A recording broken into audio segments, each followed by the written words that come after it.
They'll blanket you in Wi-Fi and profit off the radiation. Congregation collecting the people for that Satan. I keeps it blazing, cause I can read between the lines. I ain't blind, we unwind what they're really saying. Genetically modify what you're tasting.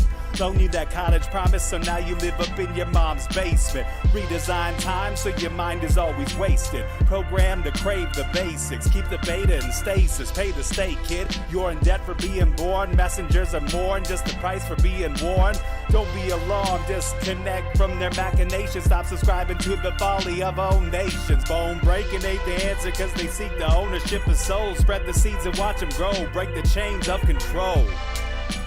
Break the chains of control.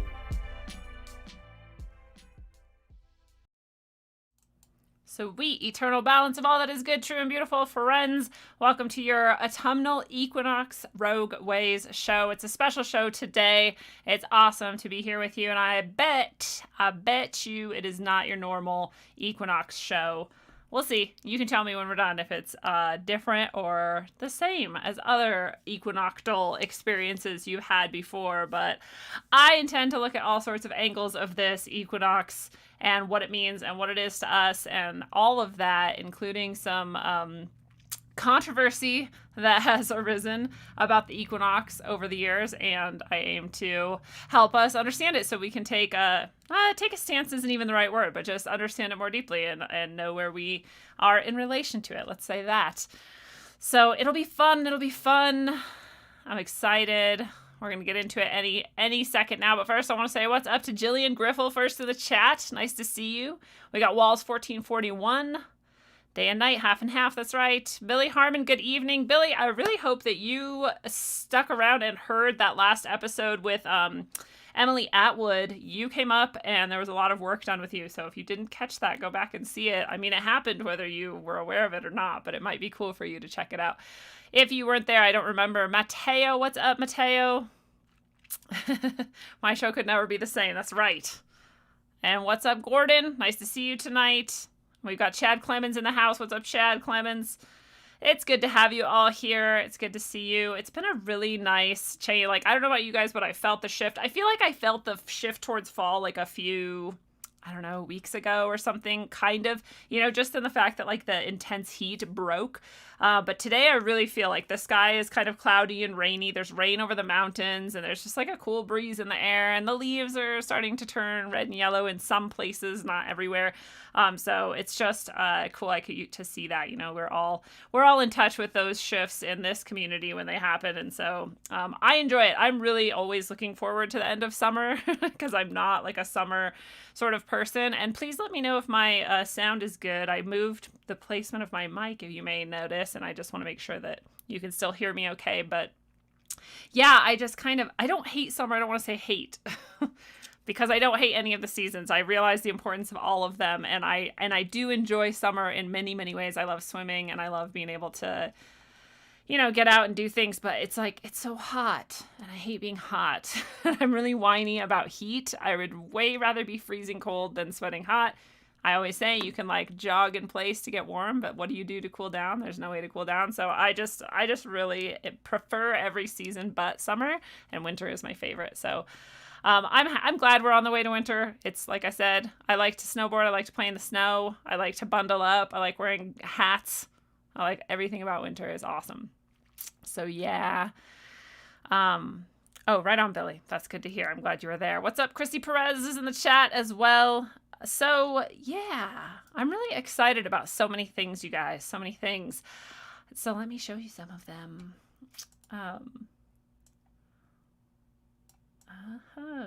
Let's fix this.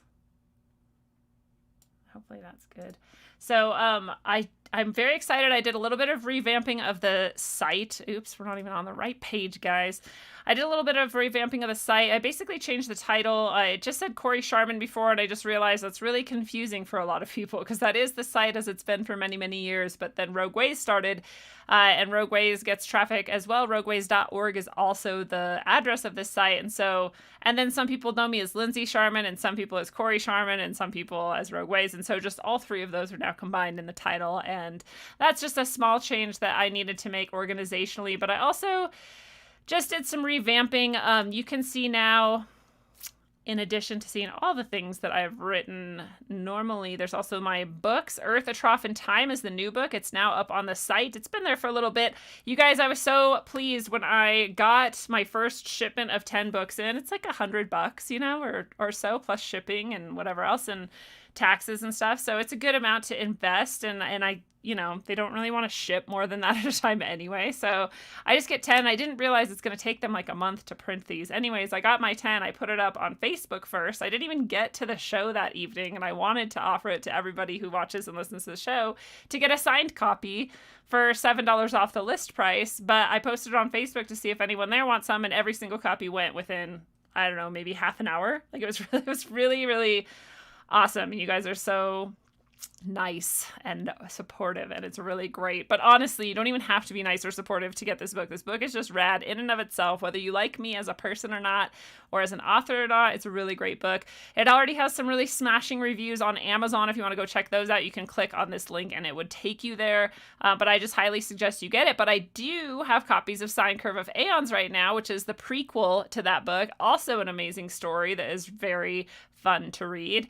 And that I'm doing for $17. If you PayPal me, paypal.me/Corey Sharman, you can get a copy of Sine Curve signed. And so, again, you can buy it from Amazon. That's great. But I actually make more and you save more when you buy it from me. Plus, you get an inscription from me to you or to whoever you're buying it for as a gift. So just keep that in mind if you want either of them. I am getting another batch of Earth in, and that'll be... I mean, I think it's still like a couple weeks away. They're very slow at printing these days. So, but it's coming. They're coming. And like I said, I have Sine Curve. So if you want those, check them out. There's no link to purchase it on the site. You just have to PayPal me that money or email me, and we can set it up some other way if you don't like the PayPal method. I also am excited that I have sort of clarified my tarot offerings. I've been doing a lot more readings and guidance sessions lately, and it's been amazing to work with people on this level. I really love it. It's one of my favorite things I've ever done with my life, and I love to offer these services and gifts to people, and it's really nice for people to connect to their higher self or their higher purpose or their higher path, and it's really surprising sometimes what comes out of a reading, but it's always profound, and it's always unlocking your sort of personal puzzle and the place you need to go next. So that's still here. It's just a little bit, revamped the way that it is proposed. And I also, in the offerings area, have some new orgonite that people might want to check out if they want that orgone energy around them. So the site's just a little different, and I wanted to point that out. As always, Subscribestar is here. I'm so grateful for the people who subscribe on Subscribestar at the $1 level, especially. I think it's awesome when people, they want to show support and they don't necessarily have a lot to give, but this is an excellent exchange of energy so that everybody is sharing in the network, and that's a beautiful thing. So $1, $7, $22, and $55, they all get you different perks. If you're out there and you've been at the $22 level for more than 4 months, you get a free tarot reading, by the way. So you have to request it, though, because I don't know who has stuck around that long and who wants one even, or if they just wanted to support it. You know what I mean? So just let me know. There's a messaging system in Subscribestar, or you can email me or whatever, and we will set it up. It'll be awesome. And, of course, the $55 level gets a reading every single month, and my one hardcore subscriber at that level has been so cool. It's almost been... I think it's almost been a year that we've been doing monthly sessions. That's the longest and most work I've done with tarot and one person, and it gets pretty awesome when you have that level of relationship and each reading builds off of each other, and it's just really cool to see. I've never been able to be a part of that before, and I'm very grateful. But yeah, all of those things are available to you, and let me know if you want to get into them. So I'll say what's up to the people in the chat again before we get started with this equinoctial exploration. I know, dude. I can't even stop myself from being whiny about being hot. I'm just like a little baby when it comes to being hot. I'm like, why? Like, I'm really annoying. It sucks, I think, for everyone around me. I try to do better and better all the time, but I really would rather be cold. Chrissy Perez in the house. What's up? What's up? Sue Finelli's in the house. Sue, today at 5:55, I looked at my phone and had 77% of my battery left, and I thought you'd appreciate that. As well as seeing like 111 other things, but that one was pretty fun. Yes. Yeah, and I'm really glad lately we've been on a cool pattern with Rogue Ways where we've had a lot of people who are coming in with their gifts, with their spiritual gifts. And so being able to see Catherine O'Shea and Emily Atwood in action and offering like real time, communications and messages to the people in the chats has been so cool. And I really, if you've been paying attention, that Catherine's going to be back every month, which is just such a great gift for us all. What a cool thing that we get to access. And I can't wait for next month. I think it's October that we're doing the spirit animal episode with Catherine. And I'm sure Emily will come back as well and do some more life, past life clearing and ancestral trauma clearing, which is really powerful stuff as well. And then I don't know. And if you stick around, I'm sure we can get even more people who can offer us really profound healing and messages. And how lucky are we, man? Tell everyone you know. Rogue Ways is the best. So this is an article I wrote. Let's see, the date is up here.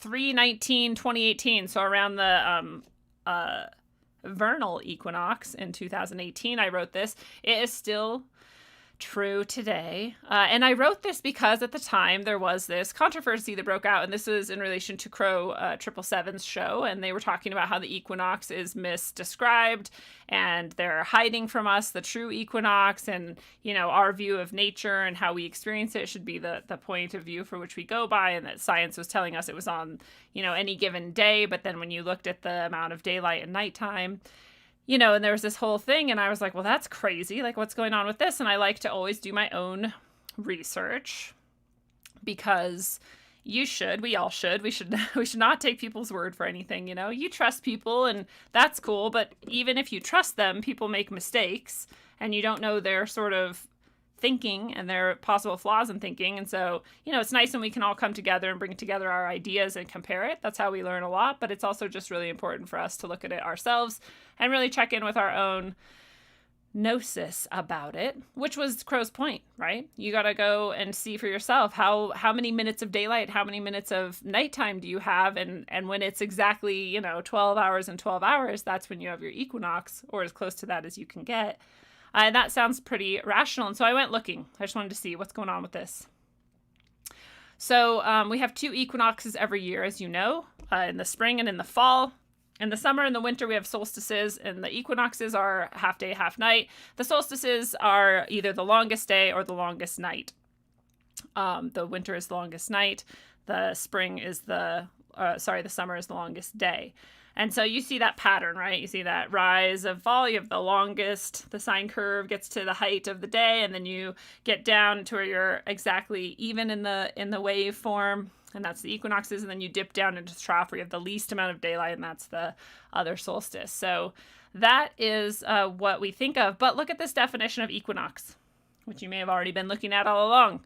It says equinox, noun, the time or date, twice each year, at which the sun crosses the celestial equator, when day and night are of equal length. So there's 2 different aspects to this definition that are important. One is when the sun crosses the celestial equator, and that is not something that as humans we can easily observe.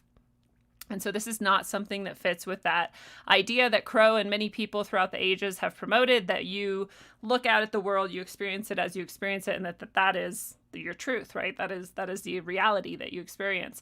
Celestial equator is pretty hard to determine. You can actually observe it, though. It's just very difficult to do so. So we'll keep that in mind. And then when day and night are of equal length, that's a totally different thing, actually. So this is our standard working definition of lay people everywhere. And it is hinting at this, again, this more scientific, way more nuanced observations we would have to make. And then this pretty obvious observations we can make no matter who we are. We could measure how many, minutes or whatever there are in a day and a night. That's the standard definition. Back when I wrote this, it showed the day and time of our equinox at that point, the spring equinox. And of course, we got into this site here that is the naval... God, I can't remember now. Did I link to it or cite it? I guess I didn't. I usually do. Usually I can click on something like this and go to where I got it, but I guess I didn't this day. Oh, I remember why. Because I thought they were lying and it was a big, huge thing. So anyways, I went to this naval site. You can go to this naval site and you can see the exact length of the sunrise, the sunset, and the day length and the, nighttime, and all of this is measured out to the second here. And you can measure, and you can say which day is equal 12 and 12. So I went down and it was the 17th that year. And you can see that in yellow here highlighted. On the 17th, we had almost exactly 12 hours of daylight here, and almost 12 hours, therefore, of night light, or not daylight. And so that seemed more like the equinox, right? Going back to the original definition, when day and night are of equal length, then that was the 17th. But that year, they told me it was the... Why did I use this picture if it doesn't say the date? Anyway, they said the 21st. So I remember that. And that was 4 days off.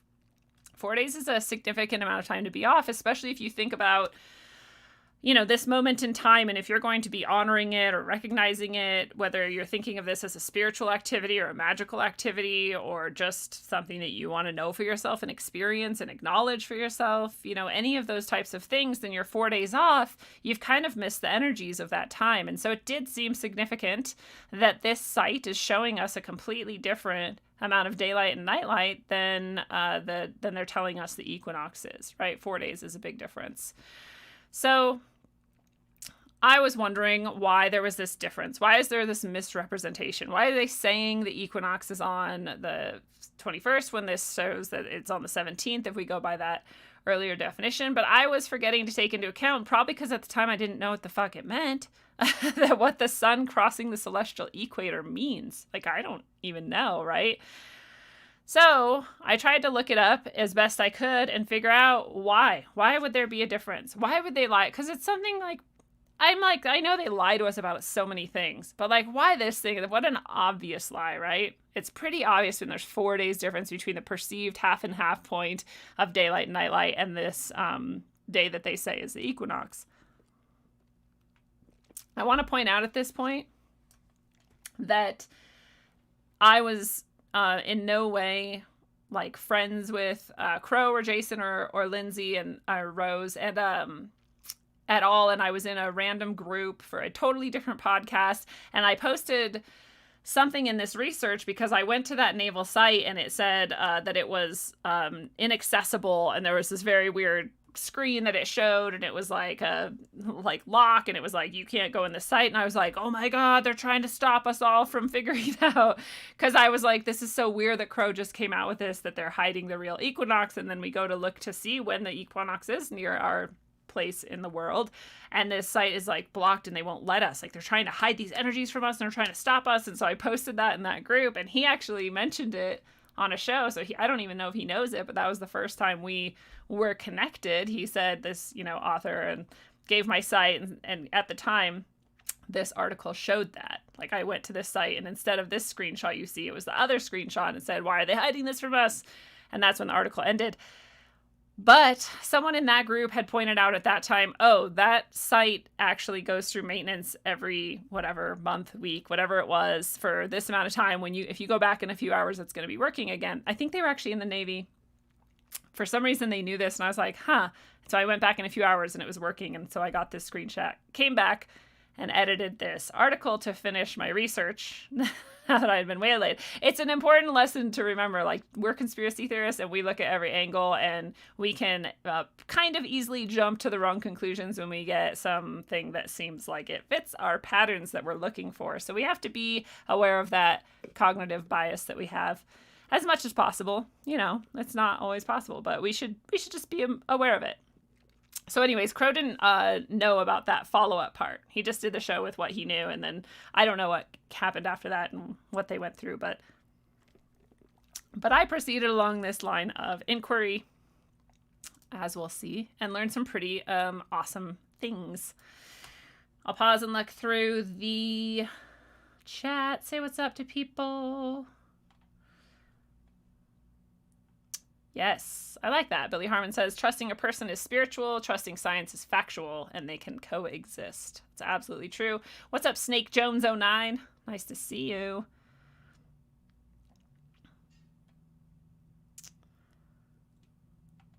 Manly P. Hall describes the equinox as the best. Maybe. In fact, we're going to get to a text that will possibly relate to what he may have said.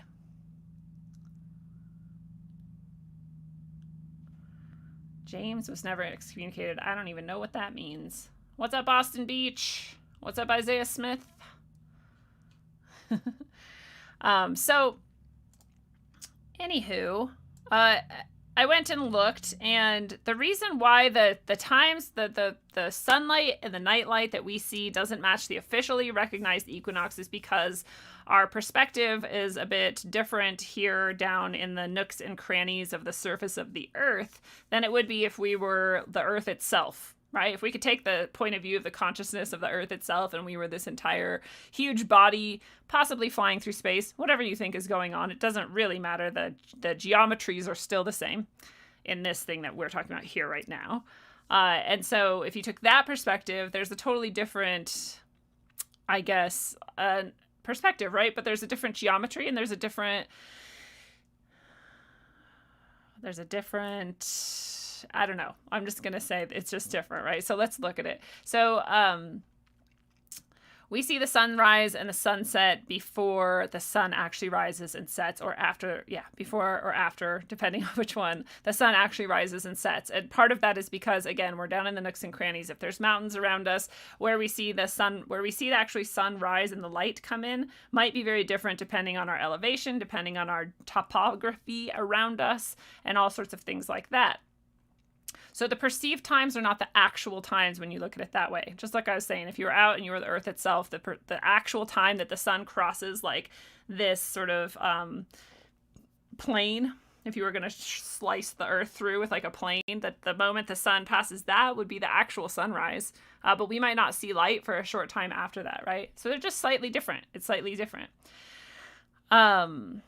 So that I was like, okay, fair. That makes sense why the perceived amount of daylight and nightlight might not totally fit. You know, there's some more objective place that you could sort of be and see how the geometries are different, right? And how it changes the time. So I went looking even further. The Earth's axis is tilted neither toward nor away from the sun at the equinox. And this is actually the equinox. Again, if you're looking at a planetary perspective, no matter what you think the pole is, no matter if you think it's flat or not, space or not, there's still a point that would be, you know, coming out of the North Pole, what we call the North Pole. And whether you think there's a South Pole, whatever, that would be not tilted at all. It would be completely 100%, let's say, to an otherwise flat disc that the Earth was like kind of wobbling back and forth on. It would be completely perpendicular. That's the equinox. This is a celestial experience. It has actually nothing to do with night or day and how much time is in the night or the day at all. It happens to be that we also experience an equal amount of night and day very close to that point. And again, the only reason it differs at all is because of how we are situated within that space and what is around us blocking or not blocking our view, and therefore our experience of what is going on. So neither is wrong and neither is not true. It's a matter of perspective and it's a matter of which thing you're looking at. It's kind of what Billy was saying earlier. One is like your exact experience right here, right now, and the other is the experience of almost like the whole, right? It's just a larger experience of like the whole planet itself, perhaps. So that's interesting, right? Because then there's no deception going on. Again, it's just a difference in perspective. I tried to communicate this to many people at the time. Many people were not interested in hearing it because it didn't fit with what they were, you know, considering. And again, like I said, they're definitely hiding so many things for us. They're definitely trying and have succeeded in cutting us off from the Earth and ourselves and our experiences and our perceptions and trusting in those perceptions. And all of that is absolutely true. But this specific thing is very nuanced and so very interesting. So I was wondering, with the precision with which our ancestors mapped celestial events, how did they determine the equinoxes, right? And this goes back to that same thing. It's not that easy for us to perceive what I'm talking about, where that pole would be exactly perpendicular to this. It's not an imaginary plane. It's just the plane of sort of total balance, right? You're going to tilt one way, you're going to tilt the other, but when you're totally in balance with it, you're at a perpendicular place. How do they measure that if they can't see the tilt of the axis? But they actually could. They could use observational data. And again, you can calculate those observational data, and you can kind of, project from there and extrapolate from there and do all kinds of stuff with data. But this is actually, again, observational data. So check out this. This is not only cool because because there's a sine wave in it, and I'm kind of obsessed with sine waves. If you haven't noticed, that's the name of my trilogy, has to do with a sine wave. So I love that this is a sine wave, but also it's cool because you could perceive it. Any one of us could go out and we could start marking this down right now. And by this same exact point next year, we would have an exact sine curve mapped out if we were doing it correctly and we never moved our position, and et cetera, et cetera. And this is how you build things that on a certain day of the year can have the sunrise come up and shine right through this one thing and light up this other thing, is by mapping these things out. It takes time, it takes dedication, but otherwise it just takes eyeballs and a way of recording information. But it turns out when you map the sun, we all know this, it's just very interesting to see it in this image and to understand what it has to do with equinoxes and solstices. But you can see that the sun, where it rises or sets, this is doing a sunset, will move throughout the year. And on the equinox, it'll be exactly in this middle point. So twice a year, it'll hit this middle point. And then once a year, it'll go out and it'll hit the winter solstice, the farthest south. And then once a year, it'll hit the summer solstice, the farthest north. And in your mapping of this, you would notice that this is a sine curve. It goes one direction one way, let's say north, and then it comes back towards the middle, and then it goes south, and then it comes back north and south and north and south. So you actually can observe the tilt of the axis. It's pretty awesome. It's pretty cool that you can observe this. And again, if you did this, your equinoctial and solstice points would match exactly with what they're telling us. They're not actually hiding this from us. It's like they couldn't, because anybody could map this out anywhere on Earth and see that it's true. So that's pretty fascinating. Again, it's very different from measuring the amount of daylight and nightlight in a day, or, as that changes throughout the year.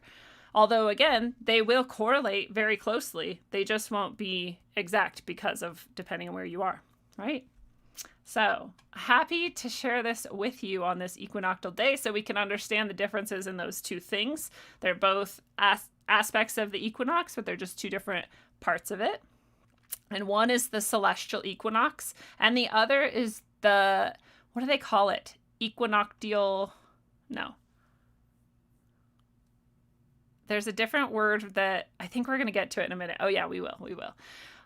There's a different word for the equal amount of daylight and night time in a given day. And it's not equinox, actually. Even though you'd kind of think it would based on the roots. The roots mean equal, and nox, night, equal night. And that kind of makes sense why you would think that, but there's a different word we're going to get to. And if you want to get really, really specific, equinoctial point is the more specific way to describe what we just described about the North and South Pole being perpendicular to the celestial plane.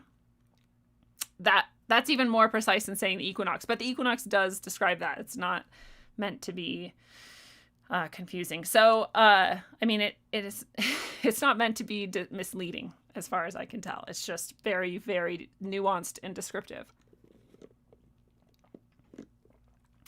So this is the idea of the celestial sphere, which I had to go look up to understand what it even meant that there was a celestial plane. And so again, you do you don't have to buy the globe Earth thing to even understand this. You would just cut it in half. It'd be a half dome, whatever. And there would be a plane that tilted within the half dome instead of this, but it's the same exact idea, and it's just that there is an equatorial sort of plane that extends out from the Earth at any given point. We do it from our equator, obviously, and when that equatorial plane lines up with a celestial sphere's equatorial plane, that is also a way to describe the equinox. So it's pretty fascinating and beautiful, but you don't have to prescribed any certain shape of this place we're in or whatever in order to understand the science of this. So yeah, and you can get down to the exact moment, which is actually cool. So once I looked into this and I understood, like, this is actually like a snapshot in time that this happens. It's not a period of time. It's not a whole day. It's an exact second. And you can actually look this up. And so when I wrote this, it was exactly 10 hours away from when I finished writing this. But I don't actually know when it was today because I forgot this detail and I didn't look it up. But let me actually find out. What is the exact moment of the autumnal equinox 2020? I think they need to know where I'm at, but I'm not sure.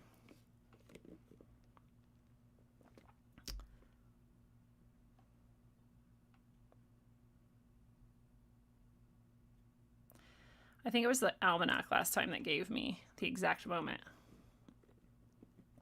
Yes.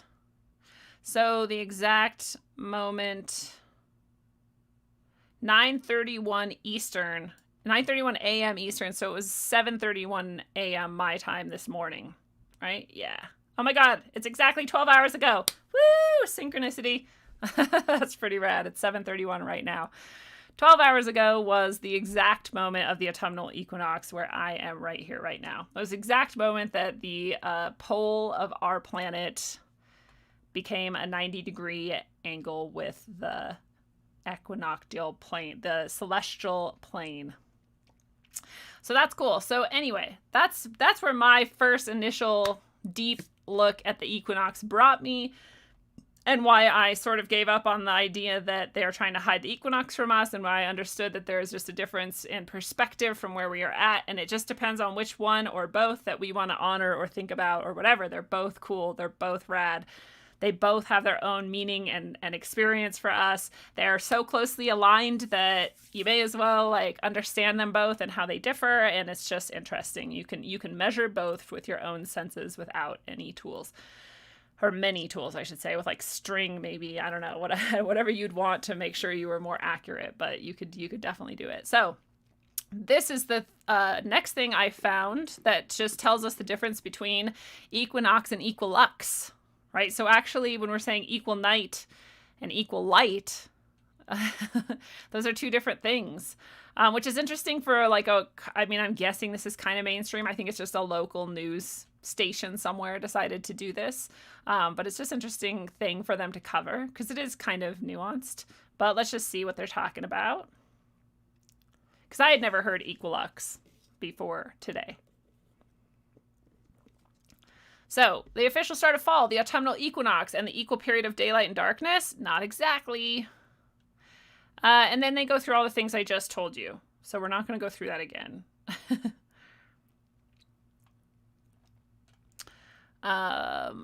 So it's saying, is it true that 12 hours of day and 12 hours of night for every single location on the planet is happening on the equinox? And it's saying not quite.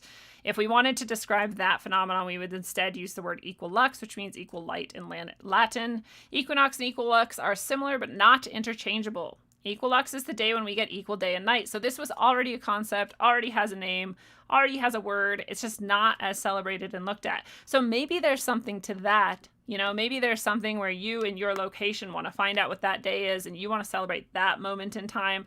Again, that's a beautiful thing. Do it. Figure out what it means to you. Cool. But it is different. And they already had that classified. So it was also very interesting.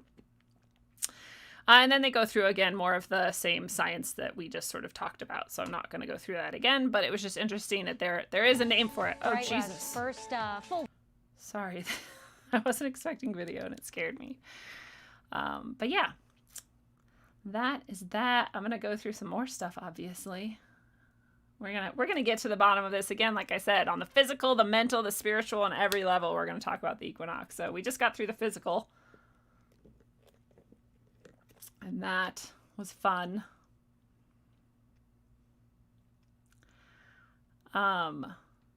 Yeah. What's up, Isaiah Smith? Nice to see you tonight.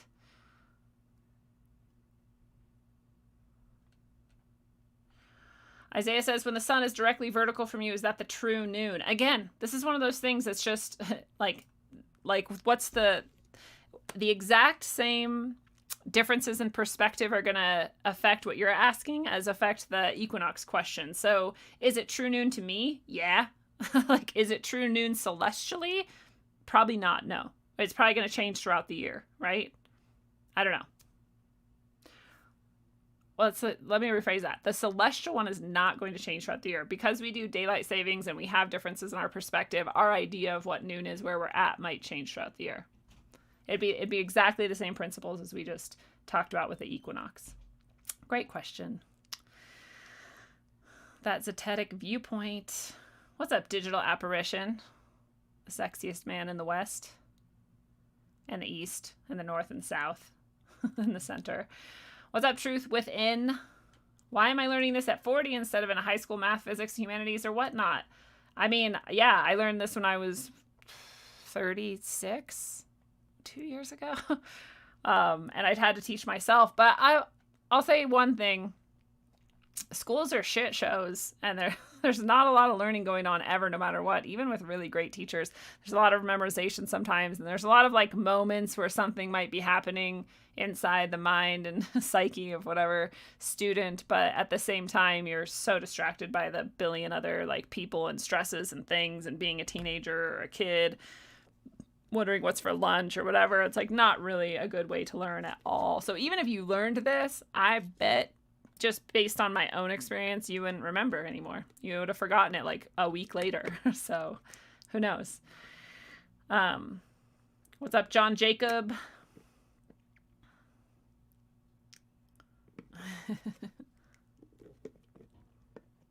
Snake Jones 09 says, my good friend Cheryl talks about now time. I don't know Cheryl, but I know now time, and now is the only time.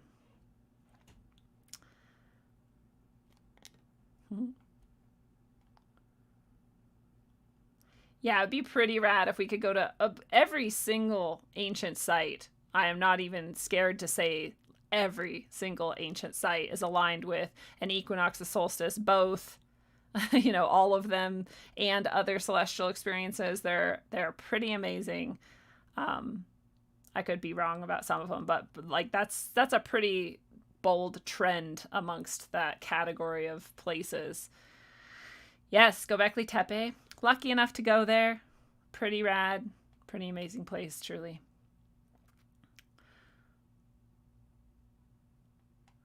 John Jacob says, Lahaina noon is a biannual tropical solar phenomenon when the sun culminates at the zenith at solar noon, passing directly overhead. Oh, interesting. So solar noon is different. Yeah, no, that fits with what we already were understanding. Cool. So it has to be in a tropical area for that to happen?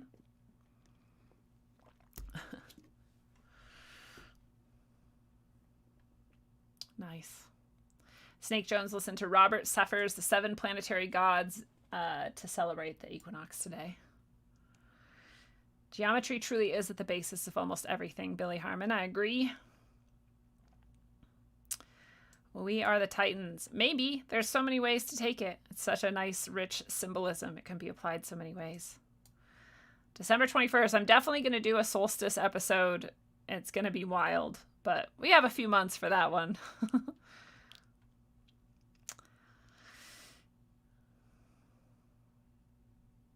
Walls 1441.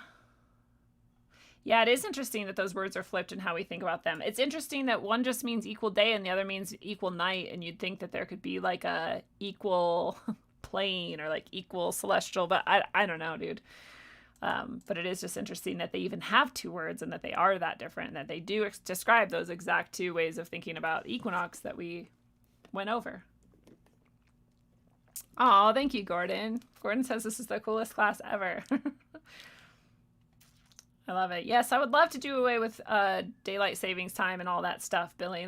It's horrible. People die. Like the day that we switch the times forward or backward, people die, people get in accidents more, people like kill each other more. Like it's crazy the things that happen on that day.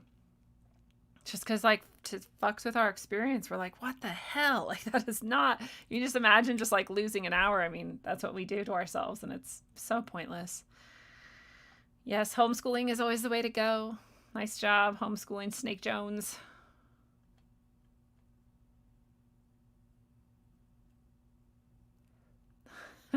Truth Within says, went to the expensive private single-sex prep schools, and yes, useless. You can't even buy a good education. It's true. It's the best education you can get is just by living life and being interested in it and being curious and asking questions and finding resources and like observing. And I mean, you can do that for free anywhere in the world. But do I have stories from the Göbekli Tepe trip? Yeah, I should do like an episode on some of the ancient sites I've been lucky enough to go to, or even just talk about that exact trip, because that exact trip was pretty rad. I've been a very lucky person. Well, I mean, I've worked my ass off to be able to travel a lot, but it's also been my blessing. Yes, Chrissy does an awesome job professionally unschooling her children. She's rad. Nice job.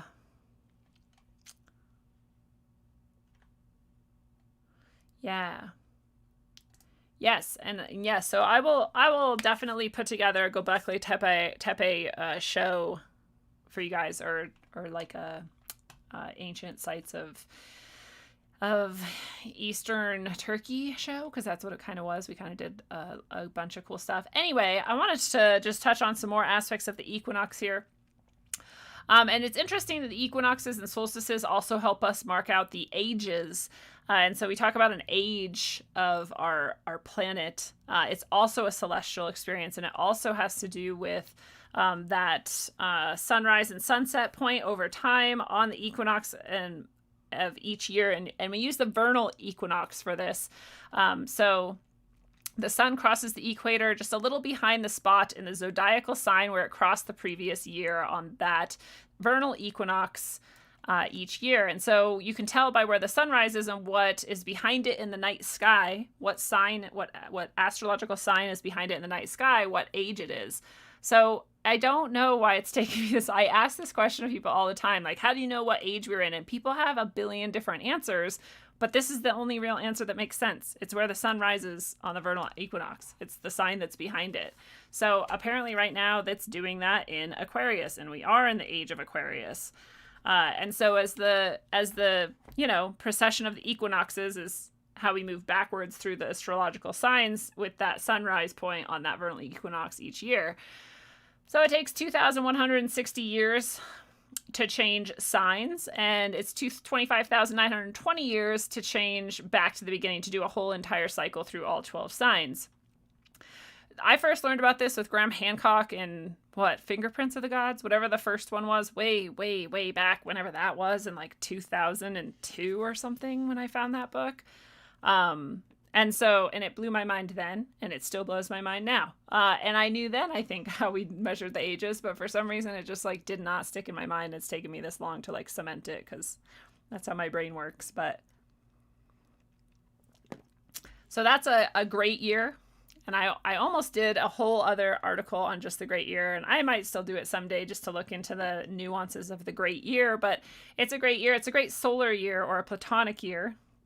And it's what we just described, that 25,920 years in which the sun precesses through all of the signs of the zodiac on the vernal equinox of each year.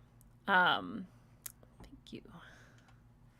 And so whatever zodiacal constellation is behind it, like we said, is that age. And so we saw, this is just a short little article by Manly P. Hall. I told you we'd get to Manly P. Hall, in which he talks about that and talks about how in each age, the sign, the symbol of that sign seems to be worshipped by the people during that time. And so it's not necessarily even like they are necessarily like worshiping it. They're not like, oh my God, during the Taurian age, bulls are God. It's like they might have just been like, hey, we're in the Taurus age. Like, it's cool to make some bulls and honor that or something. I don't know.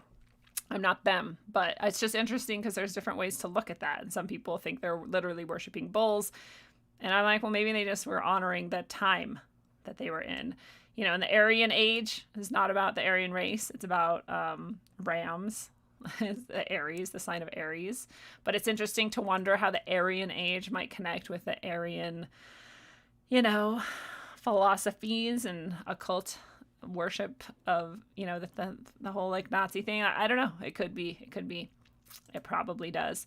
Piscean age would have had a lot of fish when Jesus was represented with fish, and people have said this before as well, that was much more about that age than any given person.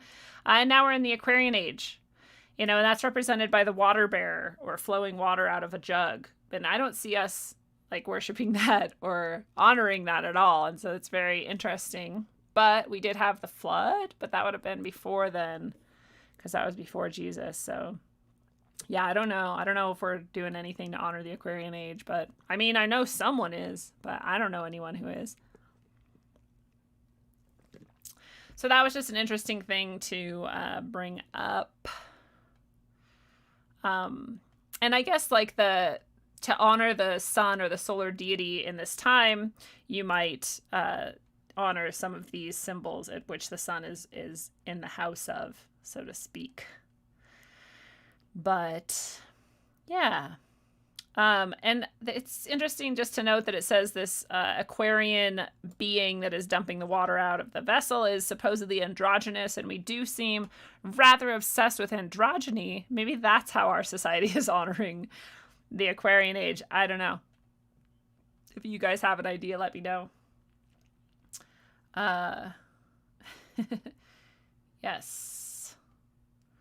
Yes, whole religions, whole societies, whole periods are a whole age, right? Is based on these equinoxes. Snake Jones, it does feel like the age of psychos. It definitely feels like the age of psychos. We're in clown world central. I hope that's true. The Truth Within says, this new cycle we've traveled to a place in our galaxy called the photon belt where there's higher frequencies and the sunshine gives us downloads and updates.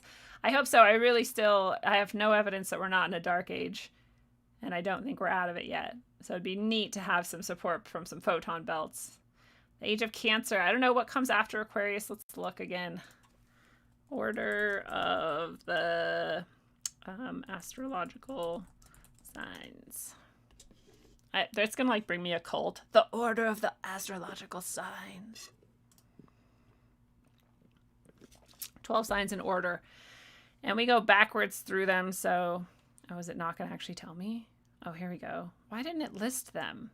How annoying. So we went from Taurus to Aries to Pisces to Aquarius. So next would be Capricorn. The goat. And then Sagittarius, the best one. But however many thousands of years away. I don't know when we switch to Capricorn. I don't know when the sun starts rising on the vernal equinox behind the sign of Capricorn, but that's what's next. And then Scorpio, and then Libra, and then Virgo, and then Leo. I bet the golden age is during Leo. I don't know. I guess the whole age. Yeah, I wonder if every single... this is just random musings. I wonder if every single age, like for all the signs, all 12 ages occur within one golden age. Like if it's that long. Because I remember reading something that was saying that the golden age is actually way, way, way longer than any other age. It's a different kind of age. It's more like an aeon than what we're talking about in this idea of the age, where it's just that sign for that 2,000 or so years. The golden age might be more than those, and the dark age might only be like one in comparison. It might be a lot shorter, but it just depends on like who you're talking to and how they interpret it and whatever. But yeah, so that's the ages. That's how the equinoxes help us understand what age we're in and what it's all about. You can go looking more into that. This is just random, but I just really like this site, by the way. It's gnosticteachings.org. I listen to tons of their lectures via podcast. If you have a podcast app and you find gnosticteachings.org in there, then you can get just thousands of lectures on Gnostic information. The lectures are really, really good. It's a really cool resource to learn more about what people think about these various different things and secret societies and occult knowledge and whatnot. It can be fun. But so I was looking for Equinox on this site, and this came up, and it is just interesting to relate equinoxes to the horses and I'm very interested in the horse symbolically. I have a lot of connection with the horse symbolically, and so it's interesting. So it says some people have interpreted these horses superficially and literally, and they're talking about the horses in the book of Revelation, by the way, the 4 horsemen of the apocalypse. He says, but when in meditation we look at them esoterically, we ask ourselves, what is a horse? A horse is an equine, which as an equinox is rooted in the Latin word equus, meaning equal. So it's not necessarily connecting the equinox with horses, but it was just interesting because it's connecting that root with equine. And I never thought about that horse had the same root as equinox. I never thought about that horse had anything to do with equal, or the idea of being equal. And it's called an equine or equine because it has 4 equally long legs. And then I thought, well, the year also has 4 equally long legs, right? Spring, summer, fall, winter. And it says those 4 legs are related to the quaternary, which relate to the 4 Sephiroth at the bottom of the tree of life. These relate to the 4 bodies of sin. Netzach, I'm not going to say these right, just warning you. Netzach, the mind, Had, emotion, Yesod, the sexual force, and Malkuth, the physical body. So even though they're not relating this to the equinoxes and the solstices and the, sections of the year, I did, and I went through and I thought, well, the sexual force, Yesod, is definitely going to be spring, right? And I don't know. I was thinking Netzach would be winter because the mind, the mental is very cold and detached. That might be winter. And then I don't know. Would emotion be summer then? Maybe it's like emotion and joy, but definitely Malkuth, the physical body, seems like fall to me. Physical body, because fall is the time when we reap all of the physical benefits of what we have sown in the spring, right? Our sexual force matures and we get all this fruit and food and we reap it, and it's very physical. It's that deep raw energy of connection to the earth. So anyway, that's just my random meanderings through this random section of this website. But it also says each Sephiroth or section, each of the 4 legs represents its own horse, and together the 4 equal legs of the centaur or Hasnamus, who I've never heard of before. And it goes into which horse of the apocalypse is each of these 4 Sephiroth on the bottom of the tree of life. It says the white horse is Malkuth. The white horse is Malkuth. The red horse is Yesod. The black horse is Had. And the yellow is Netzach. Sounds like nutsack. I'm sure I'm saying it wrong because it shouldn't sound like nutsack. These are called the 4 bodies of sin or protoplasmic bodies because they relate to the animal soul, which is why it's our sin, because it's what we need to get rid of, our animal self. Thus, we as Tifereth have to control the animal soul. This is like, I only understand some of this because I've been listening to these lectures for like 3 years. But I don't expect us all to follow all of this. I just wanted to point out that weird random connection between horses and equine and equinox and the fact that they have 4 legs each and that each of those legs refers to a similar sort of archetype. It's just kind of random and interesting to me.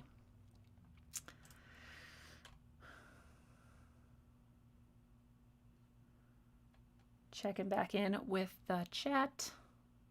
Was the Sphinx made in an age of Leo? That is definitely what many people think. Graham Hancock and Robert Bauval argued such, especially based on the water erosion of the Sphinx and how like long ago that would have been having to go on for it to be that eroded, and it just so happens to therefore align with the age of Leo, and there's celestial things that connect with that as well, and so it's very possible, right? But obviously not accepted by mainstream people for whatever silly reasons.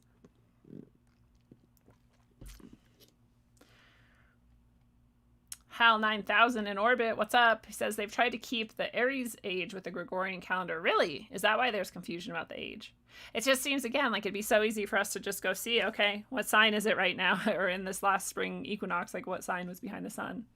That's the age. But we should go check it out and see if it is, because I actually haven't looked. Let's see. On the spring equinox 2020, which astrological, am I going to say that right? Astrological sign did the sun rise in front of? That might be too wordy for Google.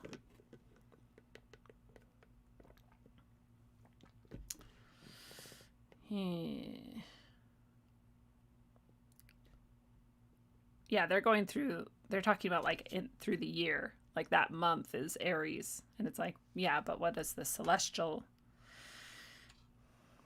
How else can I word this? Spring equinox 2020 celestial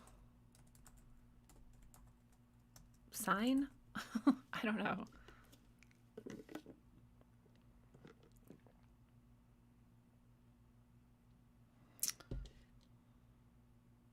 If you guys can find this and help me out, let me know.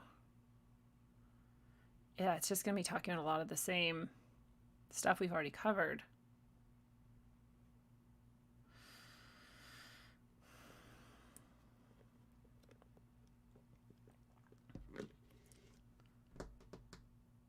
I don't know. I'm going to have to figure out how to better word that to find the right answer.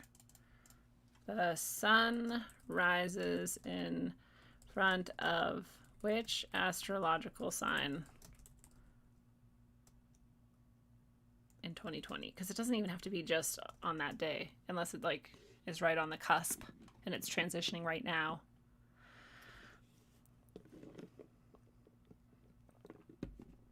It's all just going to be the signs of the year. Anyway,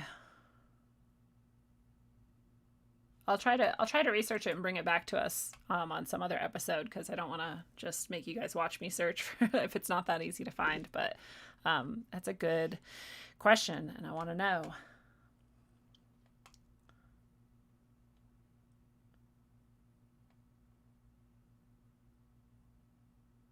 I hope Cancer gets to be in the golden age as well. I really am gonna like just my intuition says that a golden age is so long that it would encapsulate every single one of the ages.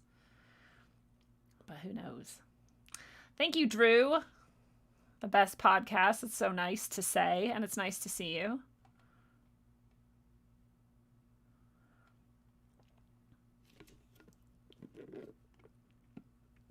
They definitely seem to have much better technology much longer ago on this plane than we have now, for sure. And that's part of the evidence for me that we are in a dark age. Just like in the Vedic scriptures, it describes all of the things that will be true and how you'll know it's a dark age. And one of them is that technology is very cumbersome and annoying and doesn't work and is like, draining energy rather than adding to it. And another is that there will be food and packages available for you to just grab. It's like crazy shit. This is written thousands of years ago and they fucking nailed it. So it's pretty clear to me that we're in a dark age, and that there were definitely golden ages before in which they accomplished amazing things that we can't do today, like building pyramids. Yes, that's right. We can't build a pyramid. We think we can. I'd like to see us try. Interesting. The Wallflowers did a record called Bringing Down the Horse. I didn't understand the meaning at all at that time. Isn't it so interesting to go? You can go back to anything you've experienced in your life and look at it with your new eyes, and it can be really amazing what it can expose. Yes, thank you, Truth Within, for clarifying the animal soul means the ego, the part of us concerned with the here and now. Not in the sense of like the meditation here and now where you're like getting connected with your highest self, but in the here and now as in like surviving in this moment, the physical reality of our moment, kind of service to self and survival at all costs. Very good description. That's that animal soul that in the last thing we were looking at was saying that we should be trying to control, tame, or, eliminate completely from our experience. And that is why it's called sin. Not because you go to hell, but because you're kind of living in hell if you're letting that part of you rule instead of ruling it. Some people do think Giza is just 500 years old, and that the whole idea of it being antiquated is a psyop. Definitely could be true. That is what Snake Jones is saying.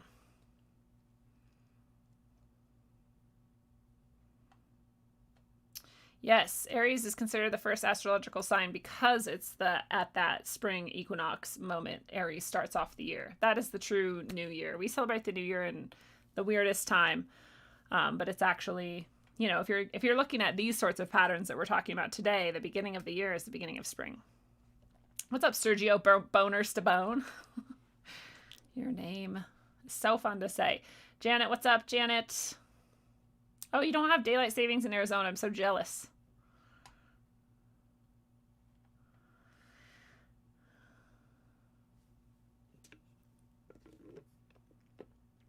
You're absolutely right, Rick Kautik. It does relate to alchemy. Emotion is water, sexual energy is fire, physical body is earth, and the mind is air. Which is it's embedded in everything. All of the traditions we know have these same patterns and concepts embedded in them. So it's really, the more you get to know them and look around, you see them everywhere.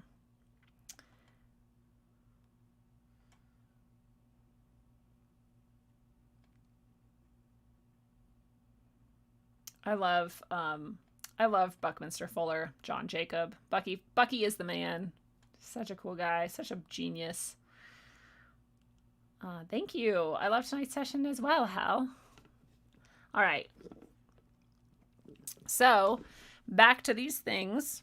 The Gnostic Teachings site here is talking about, this is just another really random thing that I found that I just wanted to bring up because of how interesting it is. And this is Samael Ayon Weor, who is a leader in this, I don't want to call it a religion because it's not supposed to be.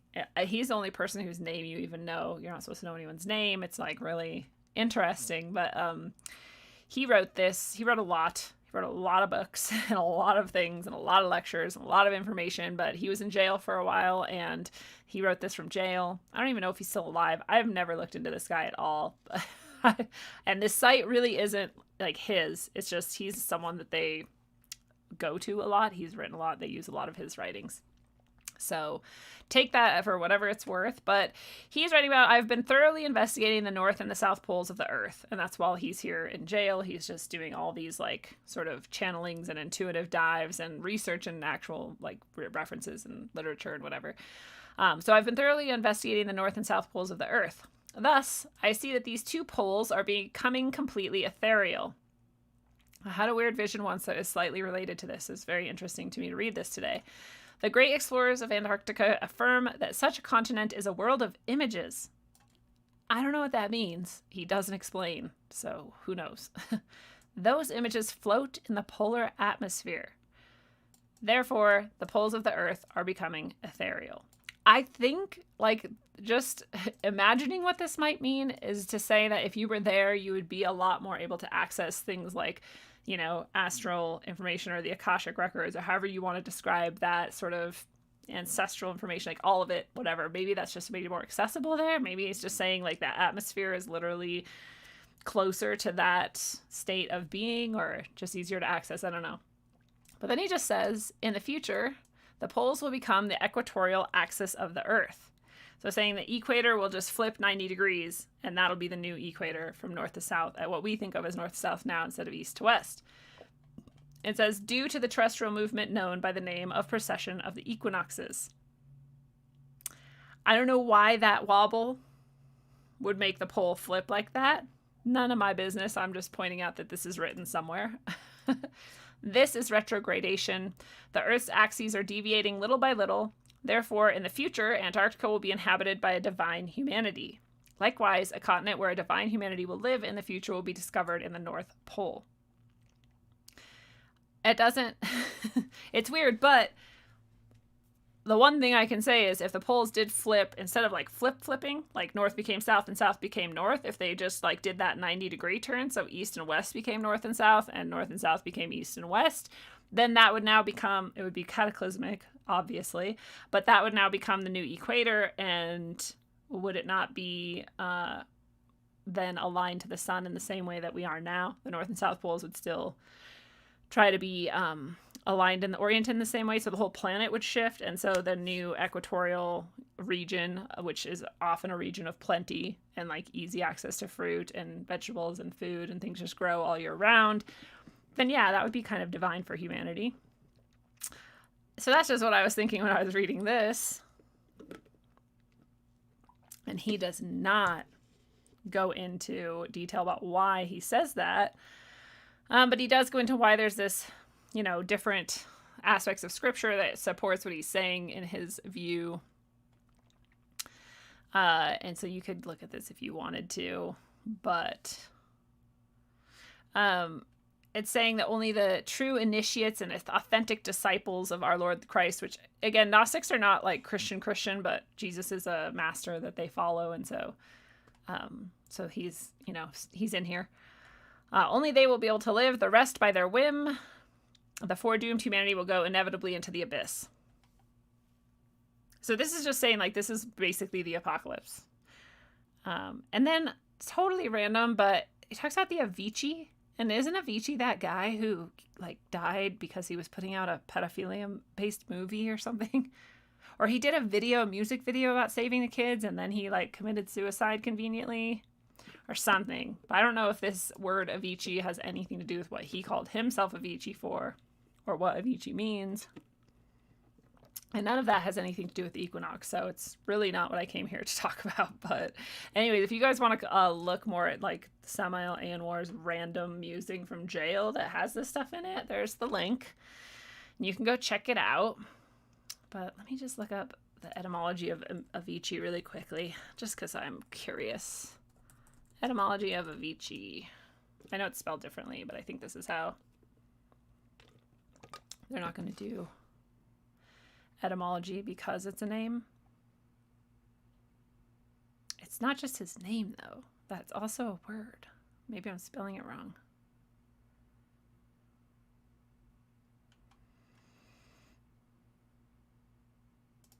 Let's see what it means in different languages then. One of the 28 hells in Hinduism is what Avicii means. In Shaktism, Avicii means one of the 30 hells, so it's another hell. In Buddhism, one of the purgatories, which is also like hell, so it's like basically hell. Avicii is hell. In Mahayana, it's hell. In Tibetan Buddhism, oh, now it's a Dakini, which is like a deity. But the deity of what? But it's the deity of hell. Or some sort of underworld or something. Interesting. In Pali English, it's no pleasure, which is also kind of like hell. All right, so I'm done with that. Oh, whoa, one of them was waveless. Weird. Right before I left. I don't know where it went. I scrolled away and saw it out of the corner of my eye. Oh, man, I'm not going to find it. It was totally there, though. Waveless. What a cool way to describe. Oh, here it is. Avicii. Waveless. Especially when you're talking about sine curves and like the fact that all of everything is vibration and therefore wave forms. And movement, waveless would also be like hell. That is so weird. Okay, so random Avicii sidebar here. I wonder what that would have to do with that guy Avicii. What are they talking about Avicii here? The Avicii is a plane of submerged consciousness. Oh, he basically told me that it's hell right here. The lake of burning fire. A painful state. That's sad that he chose his name as hell. I don't think you should ever name yourself hell or waveless or a submerged world or the abyss. Interesting. It does associate Capricorn with the abyss and therefore the sort of apocalypse might occur in the age of Capricorn. If so, we have a long, long time before then. So hopefully not. But anyway, it says after all that, after the darkness and the apocalypse, the new scenario for human evolution will be in Antarctica. People who are that sure about things, I don't know. I don't think you can be that sure about things. But it's very interesting, at least. Going into Avicii is very interesting. And none of that has much to do with the equinox. Except if you look at winter, it might be a sort of like Avicii, because it's like a dip down into the dark, the long, dark night. Anyway, here is another little interesting connection with equinoxes. And it's just about the patterns that nature goes through, like the equinoxes and the solstices. And we looked at that sine curve of that progression. And so it's talking about that sort of pattern and the idea of recurrence and how you do these patterns over and over and over again. And I like this because this gets at my idea of the repetition of these huge patterns that we see everywhere. So I wanted to share it with you so you don't feel like we're just endlessly repeating. But the Pythagoreans said that the same things are repeated again and again. In this connection, it is interesting to note the words of Egimus, I don't know if that's how you say it, Aristotle's disciple. In the third book of physics, he says, some people accept and some people deny that time repeats itself. Repetition is understood in different senses.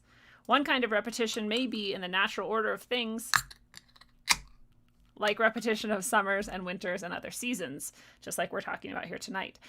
When a new one comes after another has disappeared, and to this order of things belong the movements of the heavenly bodies and the phenomena produced by them, such as solstices and equinoxes, which are produced by the movement of the sun. But if we are to believe the Pythagoreans, there is another kind of repetition in quantity, in which the same things exist a number of times. That means that I shall talk to you and sit exactly like this, and I shall have in my hand the same stick, and everything will be the same as it is now. This makes it possible to suppose that there exists no difference in time, because if movements of heavenly bodies and many other things are the same, what occurred before and what will occur afterwards are also the same. This applies also to their number, which is always the same. Everything is the same, and therefore time is the same. But there's also these spirals in it. So I always talk about this. The sine curve is this waveform that we're talking about all the time, right? But if you look at that another way, it's actually a spiral. And so you look like you're going around the circle over and over and over again. But actually the spiral is moving through time or through space or through whatever. And so you're actually progressing somewhere. And even if you get bigger than that and you say, well, yeah, but that also has to recur back into itself at some point, which is true logically if you follow these things to their logical end, you still would have perhaps gone up to a higher level or something, or you would have gotten to the point where you see all of it at once and remember all of it at once and have lived all of it and know you could repeat it all again, but you already are all those things. And what a different experience than you've ever had before. And then maybe you'd get really instantly bored with that because you already understand everything and are everything and have lived everything. So you'd go back to the beginning and start over again because why not? I don't know. Now we're going into the halls of madness, so we'll back out of here. But what did this have to do with equinoxes? Oh, right, that the equinoxes are also a pattern of a waveform that's traveling through time, perhaps in a spiral, perhaps that repeats and recurs back on itself with, I think, some progression. Some people think no progression. The Taurus, yes, the Ouroboros. It always eats its own tail. This is that same site, but they're talking about Halloween. And they just bring it up that autumn, starts with this autumnal equinox where we are now. And then we go towards Halloween, which is coming soon. And it's like a big deal for a lot of people. And I've never cared. But they bring it up here. And so we may as well look at why it might be very important. And so it's during this time of autumn coming, we've reaped all of those heavy fruits and vegetables and the fruits of our labors, really. And, our actions, the results of our actions have come to sit heavy with us. And we are like dealing with the reality of that. Sometimes it's great because we planted a lot and we were smart and we gave it the right shade and the right water. And now we're harvesting all that bounty of the planting and the hard work we put in. And sometimes it sucks because we jacked off all year and didn't give a shit and thought someone else would take care of us, and then that fell through, and now we're like, fuck, we don't have any vegetables, which is all a metaphor for life. But either way, this is when living things are going to start to hibernate, slow down, and die. My squash are going to keep producing for months, but in general, that's the pattern of the year, right? We've harvested all of that. That's this moment right now, today, where we're recognizing that level of our being. And we're headed towards this slow descent into sort of death and calm and peace and hibernation. So life withdraws, contracts, and it's naturally drawn down into the planet. And that's also true if you think about plant life. Again, it's always a great analogy for this because all of our plant matter is going to start dying and falling off the vine, falling off the whatever, and like landing on the earth and sort of decomposing and going back to the earth. So again, it mimics that same process. And this is a natural process of cleansing, which all deaths are. All death is a natural process of cleansing. It's a beautiful thing, actually. It's not easy all the time. It's very emotional often. But every level of death that you can see anywhere in our experience is actually part of a cleansing process that's very natural and very, very good. We wouldn't want it any other way, truly.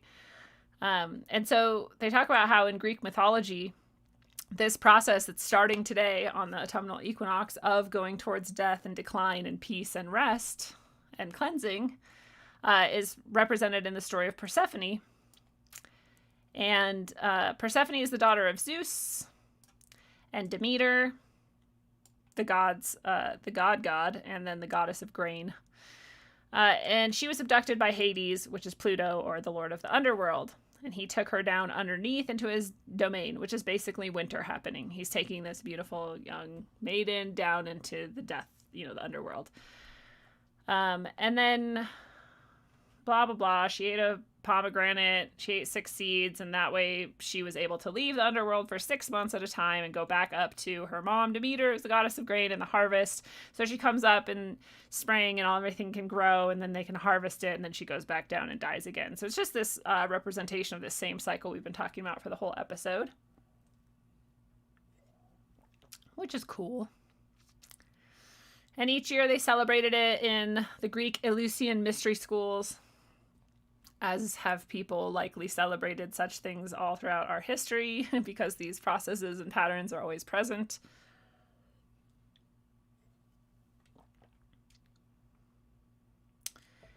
And blah, blah, blah. So this same event, so they're talking about also how this process is celebrated. It's celebrating this, it's not like celebrating death. It's like honoring this process and recognizing that it is part of nature and that it is good and true and beautiful and that it's necessary and that it's cleansing, has been honored by cultures throughout the world. So then they talk about the Mexican Day of the Dead being one way to honor that. It's literally honoring the dead. But that there's all these different practices that people do to celebrate and honor that part of the process of life. It's actually cool. It makes me like Halloween more because I was always like, I don't know, why do you want to like dress up as evil shit and run around like being scared? Like, what is that? But I think that's a very modern interpretation of this same pattern, that we as Western people are very divided and disconnected from our nature. And so we fear death, and we fear death for ourselves, and we fear death happening around us. And so we've made it this like scary thing of like Halloween. And really it was meant to be an honoring of that process. So that makes me like it a bit more. It goes into some Hindu traditions, very similar. They're all very similar because they're all honoring the same patterns. So you can kind of come back. It goes into a Japanese rituals and celebrations, Jewish, Egyptians, and then American. And of course, the American is more closely a direct descendant of the Celtic tradition. And it was November 1st, not October 31st. And it was about the coming of winter and the festival of Samhain and Summer's End. But the timing seems a little bit off to me. Again, like, I don't know, winter starts December 21st, usually around then is when the solstice is.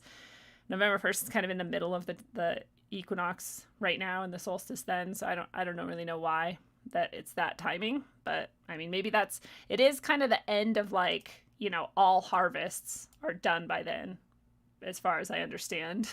My squash even will be dead by then. So it might be more like that. Like it's the end of the actual growth or, what you can reap from that process. Maybe it's like that. Maybe that's why the timing is then. But anyway, this is just interesting to connect the autumnal equinox with that process of death beginning and how that's associated with Halloween. So I thought I would just touch on that.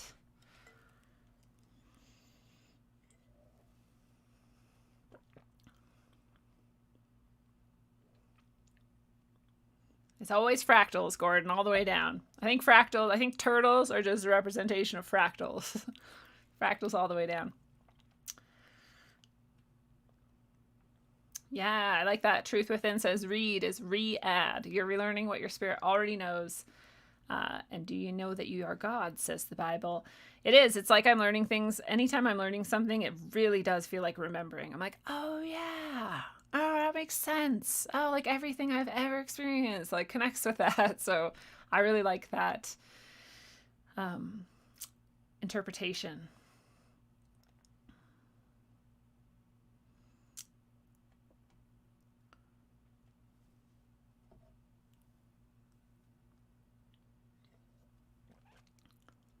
I don't know what you just read at the Balderson's Ranch, Snake, but I don't. If you mean this exact article, that's crazy. That's awesome. Synchronicities everywhere. John Jacob, you're from the Puget Sound. Did we already know this? I grew up in the Puget Sound. Most of my life was spent in the Puget Sound.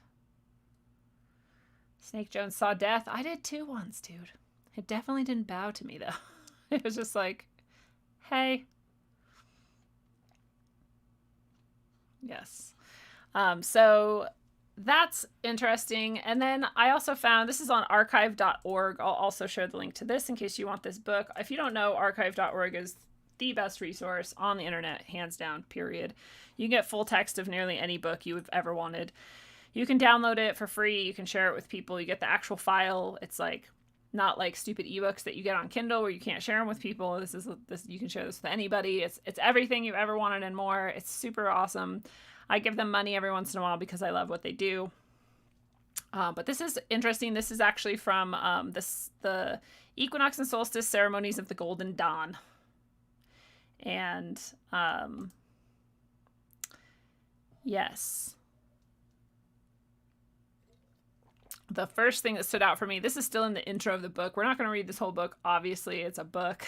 But I just wanted to see if we can pull some gems out. And the first thing that touched on me was that the equinox is a short period of time, no more than 48 hours. And so earlier we were talking about, if you're talking about the celestial equinox, that plane, you know, the perpendicular like axis in the plane, how we were talking about, that is a moment in time, right? It's how long you want to measure a moment. It's a moment. But this is saying that the equinox is 48 hours. And I'm thinking that they're just talking about energetically, like the time period of the equinox, 48 hours, which is still can be very different if you're measuring equal day and night to that moment of the 90-degree plane and pole perpendicularity, right? It could be like 4 days apart. So it still is interesting to know when you're going to try to measure this, or if you're going to try to tap into those energies again in some sort of like magical or energetic way. You would want to know exactly when so you could figure out, you know, how to use that best. But 48 hours is a good amount of time. That's a long amount of time to be able to work with these energies. They describe it as when the sun passes over the equator. We'll take it. That's pretty much what we talked about earlier. It's a critical period to tap into the solar energies as the Earth's magnetic energies are temporarily void. So this is like a, you know, maybe scientific, maybe like slightly pseudoscientific, but I would love to understand the measurements that could go on to see whether or not this is actually true. I can't understand magnetic energies being actually void because magnetic energies are there, like they exist. I don't know how they would just stop, but it might be that there's something going on where they're like counteracted by whatever the sun's doing just for that moment. They're like exactly equal. It's an interesting way to think about it. And it's an interesting addition to the possibility that there are like literal measurable energies that you can actually work with, and that's part of what magic is just a technology that we don't understand necessarily, or we don't think about it the same way as other technology. So I liked that little description. Again, I'm not saying that I buy any of it. I don't know enough about this text to know if we should, you know, trust it, but it's just one more source of information that we can take in and see where it leads us. So this is the time that the sun's energies are most balanced and accessible. Solstices are when the sun's energy is at its highest and lowest. That makes sense, given what a solstice is. But they describe each equinox, which is also cool. So for the vernal equinox, as the sun enters Aries for the northern hemisphere with its Martian energy, the Golden Dawn performs a corresponding ritual intended for the outward growth of the temple for enrichment of the group. The nature of the rituals at this time are Isiac. I don't know what that means. Expansive and anabolic. And for the southern hemisphere, it's when the sun enters Libra, because we're reversed.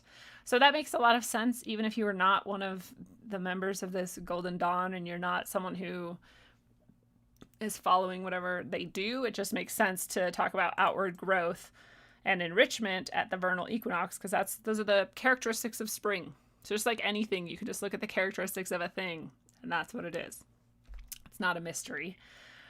The autumnal equinox, therefore, as the sun enters Libra, our balance. So this is the real equinox, because it's not just like equal day and night and equal, in the celestial and the whatever alignment, but it's also when we go into Libra, which is all about balance. It's pretty cool. As the sun enters Libra, for the northern hemisphere, the Venus energies are most apparent, and the rituals inwardly oriented for the individuals of the group. It is a time of search for the higher self, rebirth, and a new fife. I think they meant life, but I'm not sure.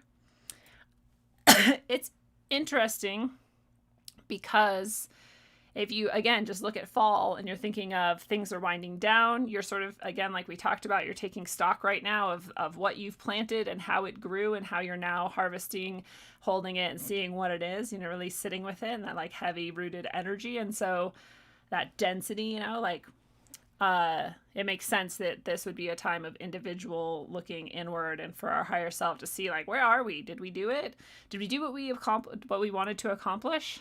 Are we reaping what we wanted to reap? That makes sense to me. To talk about it as like a rebirth and a new life is weird to me. I would more say it's like a recalibrating. Again, if you've taken stock of all that and you've seen where you are, you can reflect on that and say, like, okay, well, next time if I do this again, like, do I want to have done it slightly differently so I reap something slightly different? And then they go into the summer and the winter solstice, which are also very similar to how you would expect them to be. At this time, the sun's power of the summer solstice is more intense than any other time during the year. During this period, adepts of the Golden Dawn perform the consecration of the vault of the adepts in the temple proper. This is exclusively an inner order ritual, and the intention is to bring the higher consciousness of the order into the vault so that it may be used during the new year as needed. Makes sense with the sun as the highest consciousness, the symbol of the highest consciousness. And that's its most powerful point. So you're like drawing on that and bringing it in. The winter solstice, 6 months after the summer solstice, the sun, I'm guessing, is at its weakest point, as if it had died, although it is ready to be reborn shortly. See, this is more where I would talk about rebirth. At this time of the year, many Golden Dawn Adeptus minor initiations are performed. It is the most effective time to take the candidate deep into the subconscious to experience death and rebirth. That makes sense to me. This is what Benjamin Balderson and I have been talking about for the winter solstice for many years now. This is what I want to talk about with you guys as the winter solstice approaches us, and about how we can be ready for our own death and rebirth, and how we can hold ourselves solid in a time of 3 days of darkness, and how we can keep the light alive through that darkness, even if the largest light that we know of were to fail somehow, metaphorically speaking. We could hold on to that because we have it inside of us. So that's what I want to focus on doing on the winter solstice this year, especially. And I want to share with you guys so you can take part if you would like. We're not going to do like weird ass magic. I'm just talking about, how we orient ourselves mentally, spiritually, and whatnot towards the sort of patterns that we see in the world around us. So anyway, this is a pretty interesting book, I'm sure, and they're just going to go into how to actually do each of the rituals as far as I can understand. But I thought that was just interesting to look really quick at how they view the equinoxes and solstices, very similar to everything we have discussed.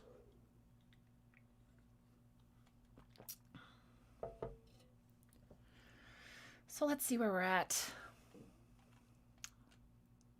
The Baldersons have a badass library. I did not see any of their books. I don't know where their books were when I was there, but I didn't see any of them. But I believe it. Benjamin and Christy are pretty amazing people. And Benjamin is a gentleman and a scholar, so I'm sure his library is amazing.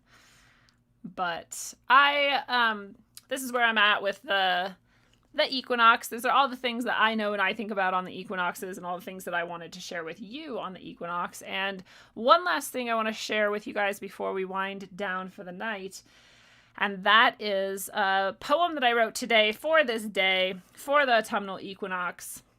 And this is something that I feel inside of me. It reflects on where we're at in this pattern, and how it, how we can orient our mind and our soul and our body and ourself to the energies that are in motion right now. And so this poem is called Pause in Balance.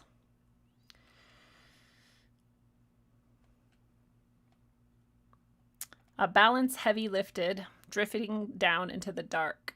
For now we pause and notice we still hold the glowing spark. Within a flowering body, birthing forth from seed and stem, now imprisoned for the harvest before days dwindle and grow dim. What work lies full in form now, from which experience may pluck what we gather to our senses, burgeoned forth not from our luck, but from each moment of intention, each movement and muscle that we lifted. Our past selves bore the burden, to our future selves we gifted. Reflect upon what you reap, in what you sowed and what you keep. Hold fast to your foundation, as light falls darkly now to sleep. And I love this little image of Libra here, reflecting, looking inward, and taking stock as she balances and looks to see where she has ended up and where she might go from here. And that's exactly what we want to do at the moment of the autumnal equinox. We got 48 hours, right? Mine was almost exactly 12 hours ago, maybe 13 now that we've been talking for a while. Yours may have been a similar amount of time ago in your world. And I don't know, or, maybe it was not as long ago, but you have 48 hours as far as the order of the Golden Dawn is concerned. And so we've got time to still sit with this and reflect. So I really would like for all of us to consider that and think about it, and literally sit somewhere and take stock of the past, at least as far back as to spring, but maybe the past year, maybe the year so far, and look at your actions, and look at your thought patterns, and look at your emotional state, and look at how you utilized or failed to utilize all of those aspects of yourself, and see what it has brought to you. How has it fruited, and how are you harvesting that now? And is it what you wanted? Is it what you want? Again, because there's no one else who can change that but you. And so in the future, do you want to repeat that pattern? Remember, patterns are repeating, cycles are repeating. The sine curve is coming no matter what we do. And so in the future, when this next set of energies comes your way, and you're again able to choose your actions and your thoughts and how you bring them out into the world, are you going to do it in the same exact way? Or are you going to try to change a little bit because you would like a slightly different outcome? Are you like, this is the best year yet, I did it all so good, all the things I'm reaping are exactly where I wanted to be, I'm going to keep this? Then have some gratitude for that as well. Pat yourself on the back. Say, good job, me. I did all that, and here I am reaping all the fruits of that. Like, what? Past Lindsay, you did such a good job. Present Lindsay is super happy. Have that discussion with yourself and just reflect on that. And that's what is a really good time right now at the autumnal equinox. Whether you're into like magic or any of that shit or whatever, those are just good things to reflect on. You're in the same similar cycles as the earth is. And so you want to just consider it, it's good. And if nothing else, it's a time for you to just sit and get quiet. And that's always good for you and your soul. So I highly recommend that. I love that all of you guys are here. I love that you're all you. I love that you participate in these discussions and these conversations and these, I don't really mean for them to be lessons, but they are lessons for me as well as probably for many of you. And I love it. It's only made richer by your presence. So thank you for being here, and thank you for being you. I would love it if everybody wanted to hop over to rogueways.org and check out all the many things I have to offer there. That poem I just read is there, as well as other poems and other writings, and Organite and tarot readings and guidance sessions, and anything that might help you along your path and your journey. I'm so happy to have that there for you, and I'm so happy for the people who find it and who find some value there. So until you learn to be in perfect balance with all the aspects of yourself and reflect back and see what patterns have led you to where you are at right now, and see how those patterns might carry you forth into a future, hopefully one in which you have designed intentionally to get exactly where you want to get in life and get exactly what you want out of life, Until you nail that process, travel well, aim for balance, and always look inside first. Mwah. Yeah, come on, Rat Kings, baby. It's the rap machine. Yeah, check it. Gray bearded pirate, my motherfucker unknown. Yeah, come on. In the place with my fist up, meaning I resist the bullshit that they feed us and lead us. This is just a part of the process, man. Just watch this, cause this shit's about to get crazy like a mosh pit. We lost it, let's start it again. Cause now with technology, with smarter men and women, this is the beginning, not the end. And this is the message of hope that I send. Look on your TV, it's a culture of death. They'll keep on lying to the very last breath. We keep on striving and spreading the truth. It's hard to survive in this world for the youth. The door is closed, the old world is dead. Let's have an age of understanding instead. I'll include you and you include me. Let's see what we can build with some positivity. Let's go, you're moving too slow. Let me see your hands if you know what I know. Come on.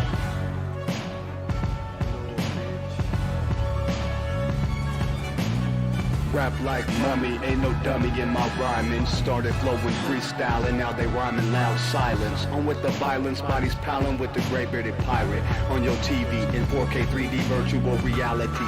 Casualty of urban warfare. I know but I'm not scared, just prepared and aware. Shining my light through the tunnel of hope. Into the rope, but I'ma give it one more pull. Till the family is full. Take the bull by the horns and lead it to the slaughter. That would be harder and you would be softer. Sometimes I'm a monster and you forever imposter. With your champagne and lobster.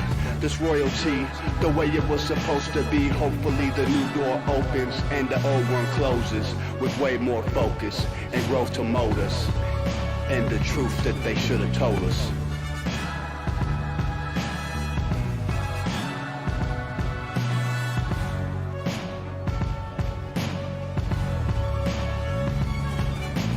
Glued to them screens, it's a plot to drop the IQ. Fighting amongst each other over rulers that don't like you. Prefer us trapped in melancholy with the wood wands of holly. Suggestions that obliterate to camouflage the folly. Attempted mental robbery, executed sloppily. The paupers see this mockery and walk the talk with me. Put the hands up to touch the Akasha, cause you know deep down there's something bigger than your wallet. Everyone got a gift, everyone got a light. They want you to forget that ish, cause they can't dim the bright. The positive vibration takes you past the sign shackles. From the sewers and the alleys in the moving castles. Who these assholes really serving with an exposed Achilles surgeon around the corner lurking to prove ascension trumps perversion. Learn them to catch fish and unplug the signal. Show them the simpletons now build the fucking temples.